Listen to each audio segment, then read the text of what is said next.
Kas lėmė pergalę? Sėkmė, geresni buvo teisėjo sprendimas išvaryti varžovo žaidėją.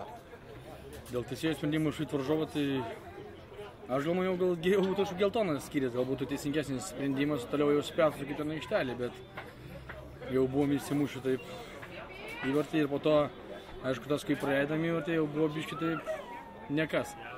Nors turėjom vienu žaidėju mažiau ir... Daugiau. Vienu daugiau, jie turėjo mažiau ir aš jiems priminiau, kai mes praeitais metais žaidėm, jie buvo 6-5 ir mes pralošėm savo, kad įmuš ir žaidžiam namuose, tai jau bus blogai. Bet kažkaip tai visi jaudinosi, nežinau, net pirmam pradžioje tai iš viso išėjo, nežino kaip kamuolį stabdyti, nei kaip ten jau pasuot, po to biškiai atgyjo. Ir antram kėlinį, nežinau, kaip atidavė tą iniciatyvą jiems ar leido. Tas toks lūžis atrodo, kad kaip tik ir įvyko tada, kai buvo pašalintas žaidėjas, kad jūs pradėjot žaisti žymiai prasčiau. Nu gal taip ir buvo, matot, visi iš karto atsipalaiduoja, galvojom, vienas žaidėjo mažiau, čia lengva bus žaisti, jau viskas ir... Nežinau, kodėl čia taip pas mus vyksta viskas.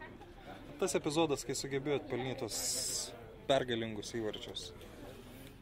Nu ten tai nežinau, prie vartų neįsiskinu, vartininkas atsimušė ir tik kamuolį, nuimušė malonu, nežinau. Bet ta prasme jau buvo ta situacija, kai... Buvo tokia situacija, kad jau rodėsi, kad jau viskas jau...